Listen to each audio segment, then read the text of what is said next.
What happens when a hotel owner goes undercover and finds out his staff is being told to skip safety procedures just to save time? Noah O'Connell stood in front of the glass doors of the 15th hotel he owned, wearing a faded maintenance shirt, khakis, and a scratchy brown wig. His beard was trimmed down to stubble. Nobody ever suspected the CEO would be scrubbing toilets and flipping mattresses, especially not in a chain this big. Most of the staff only knew the name of the company, not the man behind it. He'd bought the hotel chain 8 years ago from a retiring couple and expanded it into 15 locations across 3 states. Business was steady, but lately he'd been noticing small things. Cleaning supply costs were oddly low in one of the hotels, and more than a few guest reviews mentioned dirty rooms or staff seeming rushed. The numbers weren't adding up, and his head of operations just brushed it off as young workers being lazy. But Noah never liked blaming the floor staff. He wanted to see it for himself.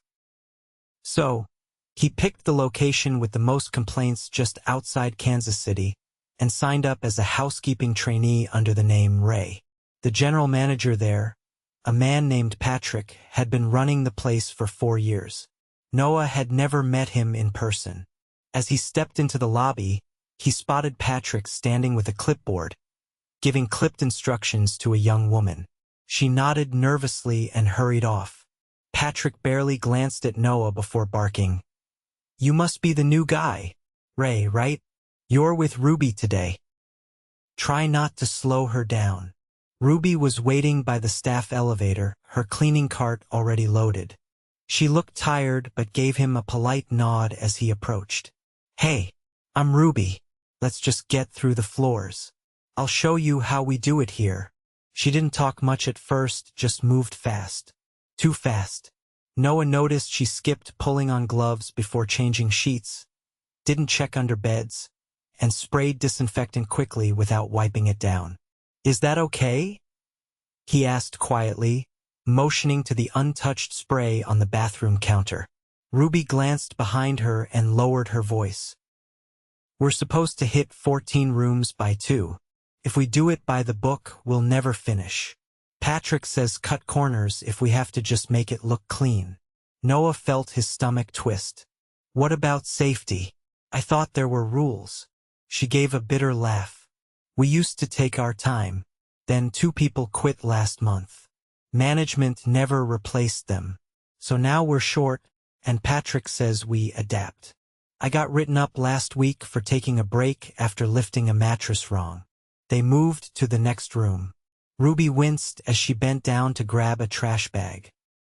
Noah could tell she was pushing through pain. He helped her lift the mattress. "You okay? Pulled something last week. No time to rest it. Patrick says if we're not fast, we're replaceable." Later in the break room, Noah met another housekeeper, an older woman named Teresa. She was rubbing her wrists and sipping lukewarm coffee. "Has it always been like this?" he asked. Teresa shook her head. "Used to be better, but ever since Patrick took over, it's all about speed. No gloves, no masks, no proper breaks. I spoke up once, and he cut my hours." Noah clenched his jaw. His hands still smelled faintly of bleach, and his back was already sore. How were they doing this every day? At lunch, Patrick walked in, looked around, and said loud enough for everyone to hear, "If anyone's still using gloves for toilet cleaning, stop. We're wasting supplies. You got hands, use them. We're not made of money." Ruby froze mid-bite. Teresa looked down. Noah's heart pounded. That wasn't just reckless, it was dangerous. He stood up, keeping his voice even. "Isn't that a health violation?" Patrick narrowed his eyes. "You got a problem, new guy?" Noah stared at him. "I just think we should be protecting the staff." Patrick laughed. "You thinking too much. You're here to clean, not manage." Noah sat back down, seething. That night he couldn't sleep. He lay on the stiff mattress of one of the guest rooms they let staff use during double shifts. His thoughts spun. He knew what he had to do, but he needed to see more. One bad comment could be brushed off. But if this was how Patrick ran the place, he'd spent years building this business to be different. And now, his people were being told to put themselves at risk for what? Faster turnover? Noah set his alarm for 5. Tomorrow he'd go deeper. He'd work harder. He'd ask more questions. And he'd make sure that when he revealed who he really was, nobody would forget it. By 5:30 the next morning, Noah was in the supply room. He stood quietly, watching Ruby sign out a mop and refill bottles from a half-empty industrial cleaner drum. Her eyes were ringed with fatigue, but her movements were precise. She didn't waste a second. "You always start this early?" he asked. Ruby glanced up. "If I want to finish before 3, yeah." She handed him a fresh pair of gloves. "You should wear these even if they say not to. The bleach'll tear your skin up." Noah pulled them on. "Thanks." That day, they were assigned to the 4th floor 12 rooms. Ruby handed him the checklist, the real one, not the clipboard Patrick carried around. "Here's what we're supposed to do. Here's what we actually get done." She pointed to certain boxes, vacuuming under furniture, disinfecting door handles, testing smoke detectors, then drew a line through them. "Can't do it all. We just fake the initials, or Patrick gives us grief." Noah watched her fold the sheet and slip it into her apron. They started cleaning. He made sure not to slow her down, but he paid attention to everything. In room 412, the carpet was damp. Ruby sniffed the air. "This one flooded last week. Pipe burst. We had a plumber in, but no one replaced the padding." Patrick said, "Just spray deodorizer and close the window." Noah knelt and pressed his hand to the floor. "Shouldn't this be marked out of service?" Ruby leaned against the doorframe. "I flagged it."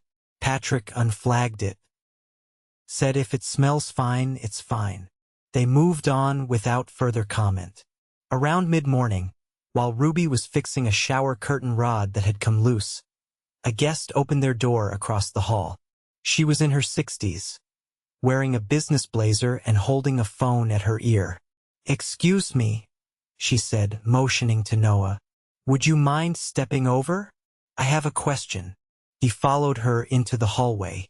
"I've stayed at this location 3 times this year. Each time it feels more neglected. I found a hair on the sink, and the elevator buttons are smeared every morning. What's happened here?"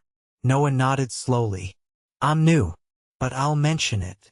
She glanced at his name tag. "Ray, right? Thank you for listening." He returned to Ruby, who was tightening a screw with the edge of a coin.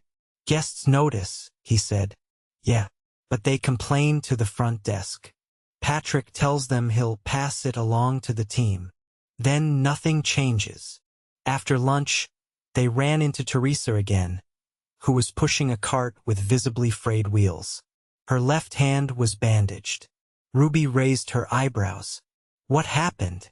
"Slipped on a wet stairwell yesterday. No sign was up. Patrick said it wasn't reported to him, so he's not liable. Just told me to be more careful." Noah looked down at her wrapped knuckles. "Did you go to urgent care?" "I did. Paid out of pocket." He felt heat rise in his chest. As they headed to the linen room to restock towels, they passed the staff office. The door was slightly ajar. Inside, Patrick was talking to someone on speakerphone. "Listen, I don't care what OSHA says. If they want masks and gloves, they can buy their own. We're not a hospital. We're a business." Ruby kept walking, but Noah paused long enough to see the edge of a printed memo on Patrick's desk. It was marked, "Confidential Budget Reductions." Later, in the laundry room, Noah met a teenager named Malik, who was loading towels into an aging dryer. The machine rattled with every spin. "I heard you're new," Malik said. "They stick you with Ruby? She's the best. I'm washing her uniforms half the time because she never gets to go home." Noah folded a fitted sheet. "How long you been here?" "Couple months. Part-time. I go to school in the morning." Patrick said he'd work around my schedule. but now he's been putting me on doubles. Does he let you clock out? Malik laughed, but it didn't reach his eyes. If I do, he says I'm not committed enough. So I just stay. I need the job. By 3:30 they were finishing the last room. Ruby moved slower now. She winced when she bent to pick up a wet towel from the bathroom floor. Don't push it, Noah said. I'll get that. She stood back, breathing through her nose. I don't have sick days. And if I call off, Patrick cuts my next week's hours. Noah picked up the towel, tossed it into the bag, and tied it shut. As they walked back down the hall, they passed Patrick near the elevator. He was laughing with a man in a suit, a regional operations director named Vince, who had stopped by for an inspection. Patrick waved as they approached. Hey, Ray. How's the first week treating you? Noah forced a neutral tone. Learning a lot. Vince nodded. Patrick here runs one of our leanest teams. Real efficient. Patrick chuckled. We make it work. Noah looked at Ruby. She didn't react. She just kept walking. That evening, back in the staff break room, Noah sat with Teresa and Malik, quietly eating a microwave dinner. A younger woman named Danny came in, holding a broken vacuum hose. Patrick said, I have to fix this myself or I'm off the schedule next week. I don't know how to fix a vacuum. No one answered. The room was silent, except for the hum of the vending machine. Noah looked around at the faces worn down, careful, quiet, people who'd stopped expecting help. He stood, tossed his food in the trash, and walked to the front desk, where a new receptionist was checking in guests. Where's Patrick? He asked. The receptionist pointed toward the patio. Outside. Smoking. Noah walked through the lobby, pushed open the glass doors, and stepped outside. Patrick was leaning against the wall, cigarette between his fingers. Hey, Ray, he said without looking. You settling in? Noah didn't answer. Patrick glanced over. Something wrong. You're done here, Noah said calmly. Patrick frowned. What do you mean? Noah reached into his shirt pocket, pulled out his wallet, and flipped it open to his ID. Noah O'Connell, founder and CEO. Patrick stared, cigarette slipping from his hand. Noah continued, voice steady. You've endangered employees, manipulated schedules, ignored injuries, and misrepresented this hotel during inspections. As of this moment, you're terminated. Don't step back inside. Patrick opened his mouth, then shut it again. His face drained of color. Noah turned without waiting for a response and walked back inside. He returned to the break room. Everyone looked up. Ruby stood slowly. What happened? I've removed Patrick, Noah said. Effective immediately. HR will be here first thing tomorrow. I'll be staying through the week to make sure every issue is addressed. Teresa blinked. I'm the owner, he said. And I've been blind to what's been happening here. That ends now. No one spoke for a moment. Then Ruby crossed her arms.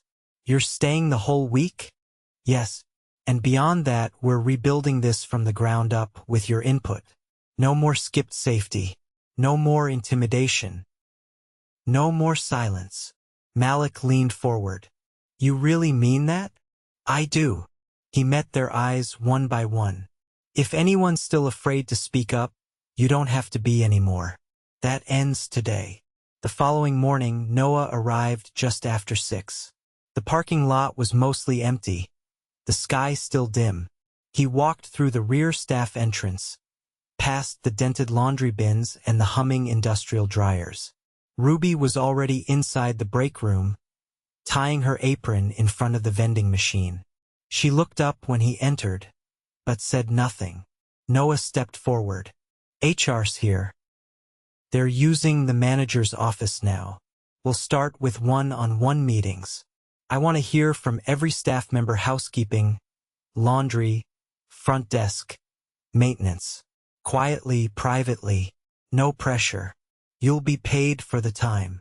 Ruby nodded once, then turned back to her cart. Her silence wasn't cold, it was cautious. She'd seen promises before. At 7, the first meeting began. Malik sat down across from a woman from HR named Denise, who'd driven in from headquarters overnight. Noah sat off to the side, listening closely. Malik looked uncertain at first, but Denise spoke gently, and he began to explain how his part-time school schedule had been ignored, how he'd been threatened with shift cuts if he didn't stay late. He mentioned having to walk home in the dark after double shifts because his ride left without him. Denise jotted notes. "Has anyone else pressured you this way?" Malik nodded. "Patrick, but also the assistant manager, Laura. She said the company wants people who'll tough it out, and if I wasn't serious, I should quit." Noah hadn't heard that name until now. He turned to Denise. "Can we verify Laura's shift records against Malik's?" She was already typing. By midday, 5 more staff had come through. Every one of them echoed the same themes. Ignored injuries, time off denied, supplies rationed. But the name that kept surfacing was Laura. She'd been second in command under Patrick and had taken over the schedule board. According to Ruby, she'd been the one quietly enforcing the pace. Patrick demanded fewer breaks, faster rooms, silence when things went wrong. At 2 o'clock, Noah asked Ruby to join him outside. They sat on a bench near the loading dock, away from the others.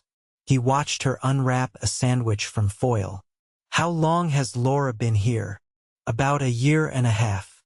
She transferred from the Tulsa location. Patrick liked her because she didn't question anything." "Has she ever threatened you directly?" Ruby didn't answer right away. She chewed, swallowed, then looked at the asphalt.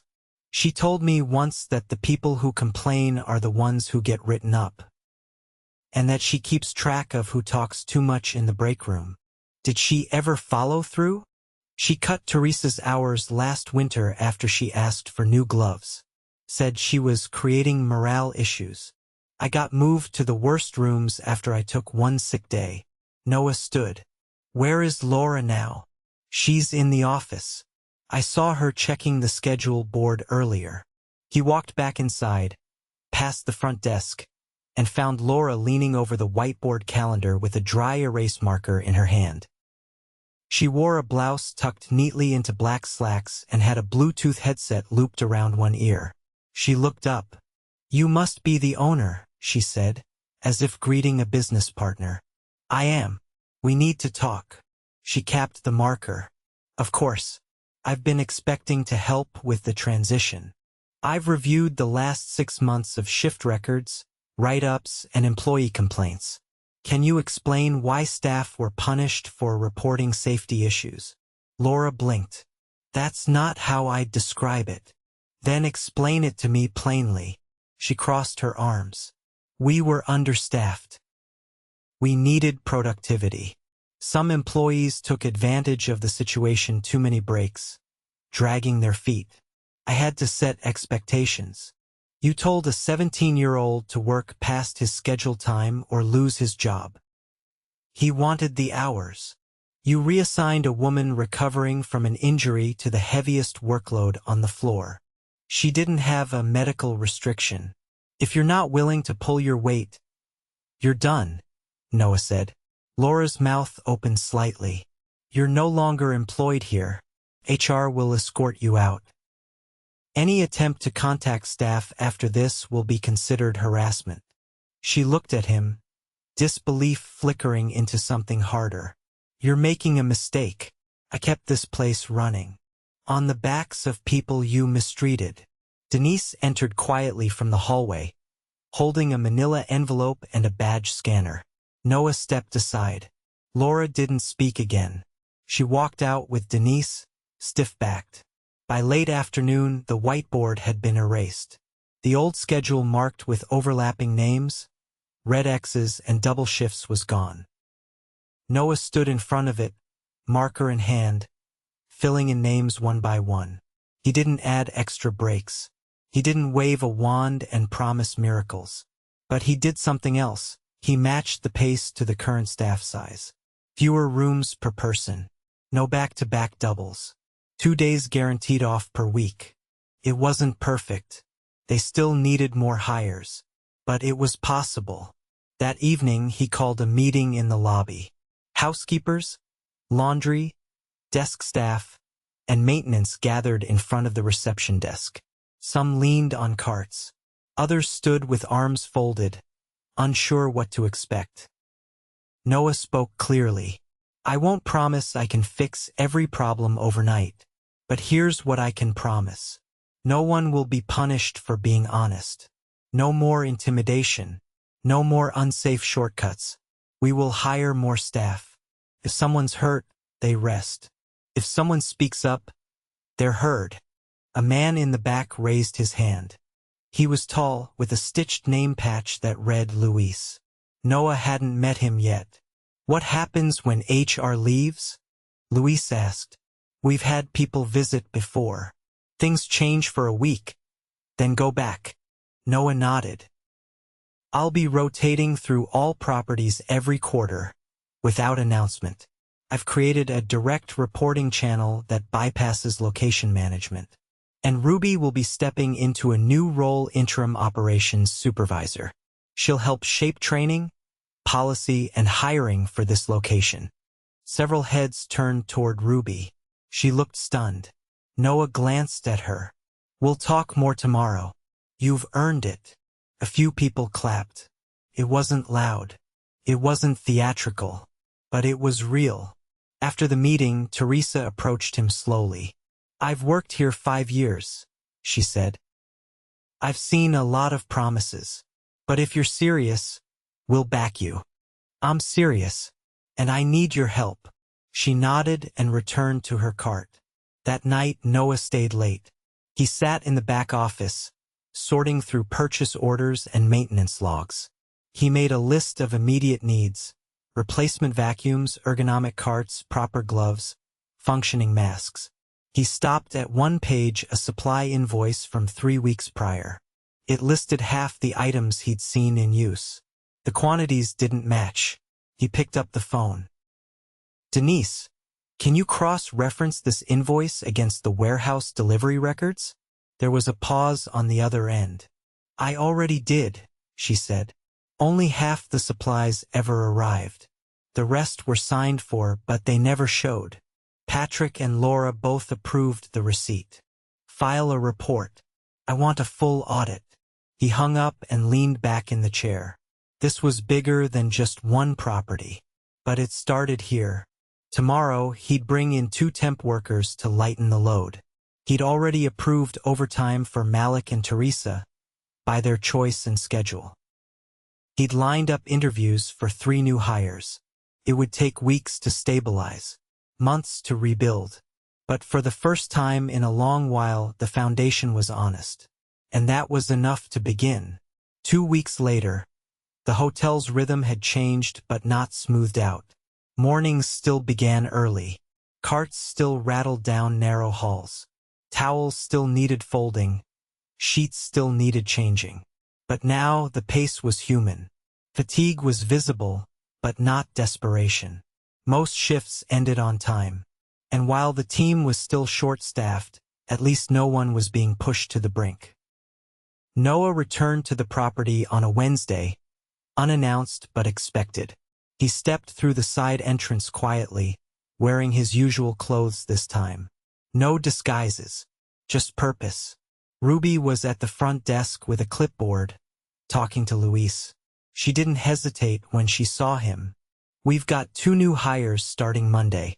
One's got prior hotel experience, she said. The other's green but eager. I told HR they'd need full safety orientation, and I'm building a checklist for that now. Luis added, You'll want to see the lobby windows. We had a leak from the 3rd floor AC unit. Maintenance patched it, but the drywall's soft. Noah nodded. I'll walk it with you in a bit. He followed Ruby into the back office, where a whiteboard listed each room's status, staff assignments, and flagged concerns. Nothing was crossed out or scribbled over. It was clean, updated, and clear. "I've been splitting time between here and the floor," Ruby said, setting the clipboard down. "I don't want to be the kind of supervisor who forgets how heavy a linen bag gets." He glanced at her hand, light bruising near the back of her knuckles. "Still lifting?" She shrugged. "We're still 2 people short. I take the lighter rooms when I can. Malik's been helping. He's good with guests too. Got a compliment from a wedding party last weekend." Noah smiled slightly. "I read the feedback. Said he went out of his way to help an older couple carry their luggage when the elevator slowed down. He did. They tipped him and he turned it down. Said, 'Company policy.'" Noah raised an eyebrow. Ruby corrected herself. "He just didn't want to take it. Said helping was enough." They walked the 2nd and 3rd floors together. Paint touch-ups had started in some corners. A few vacuums had been replaced. A new set of carts with adjustable handles had arrived, though not all were assembled yet. At the end of the hall, Noah paused outside room 312. "I've been meaning to ask," he said.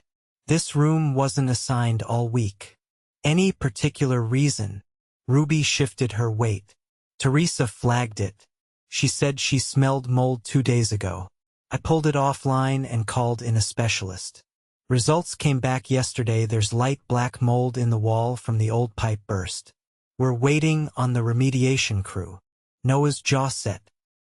"That should have been addressed weeks ago. It's being done now. I gave Teresa the day off yesterday. She didn't ask. I insisted." He looked at her. "You're managing the right way." They returned to the break room just as Malik walked in, carrying 2 mop heads and a bottle of degreaser. He was taller now, or maybe just standing taller. He set the supplies down and turned to Noah. "Hey, I wanted to say thanks for listening. I almost quit the day before you showed up. Thought it'd never change." Noah leaned against the counter. "That was a risk you never should have had to take. Still feels weird, though. Like someone's going to come in and tell us to go back to normal." Ruby crossed her arms. "This is normal now." Malik nodded, but his eyes lingered on Noah. "You think other locations are like this?" Noah answered without hesitation. "Some are better. Some may be worse. But I'm making the rounds." He left them and walked down the hall toward the office where Denise had set up during the investigation. She wasn't here now, just an empty chair and a stack of folders waiting on a desk. He picked one up. It was labeled, "Vendor Reconciliation, KC Location." Inside were pages of discrepancies, cleaning supply invoices signed for, but never delivered. Payments made to vendors with no itemized breakdowns. A few signatures were Patrick's. Others were Laura's. He picked up the phone and dialed the company's legal counsel. "I need to initiate a third-party audit," he said.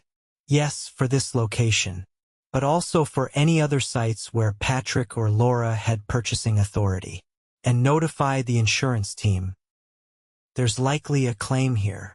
He hung up, then walked out to the maintenance closet where Luis was adjusting shelving brackets. "Luis, that AC unit, how old is it?" "3rd floor? At least 15 years. I patched it twice. It needs replacing. Get the specs. I'll approve it today." Luis gave a short nod and returned to his work. Later that afternoon, Noah gathered everyone in the lobby again. Not for a speech, just a short update.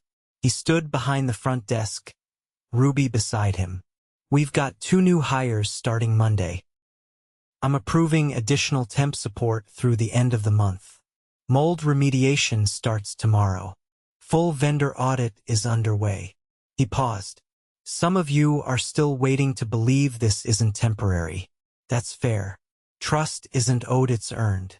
Keep holding me to that." Teresa, standing near the coat rack, raised her hand slightly. "You're not replacing Ruby, are you?" Noah shook his head. "No, I'm formalizing her role. She'll stay on as operations manager. Not interim." Several employees clapped, this time louder. I'll continue making unannounced visits. Not to catch anyone off guard, but to stay connected. That's on me. I let things drift too far. I won't make that mistake again. Afterward, he stayed behind as people returned to their routines. Ruby remained by the desk, arms folded. You know this is still going to be hard, right? She said. I know. Hiring's slow. And the ones who stay, they're still carrying a lot. I'm not expecting perfection. I'm expecting progress. She nodded slowly. You'll need someone to help train at other properties. Someone who's been through it. He looked at her. You want that job? I want to make sure what happened here doesn't happen anywhere else. Then consider it yours. That evening, Noah sat in the back parking lot before leaving, watching the last shift clock out. Ruby walked out beside Teresa, both carrying their bags. Malik jogged up behind them, laughing about something, his uniform shirt untucked for the first time. The sky was streaked with orange and gray, the air still warm with late spring. Noah turned the key in the ignition, but didn't drive off right away. He thought about the first day he walked in disguised, carrying a mop and a fake name. He'd come looking for answers. He found people, real people, tired, loyal, angry, and brave. And he knew now what kind of leader he needed to be, not the kind who reads reports from a distance, the kind who shows up and never stops paying attention.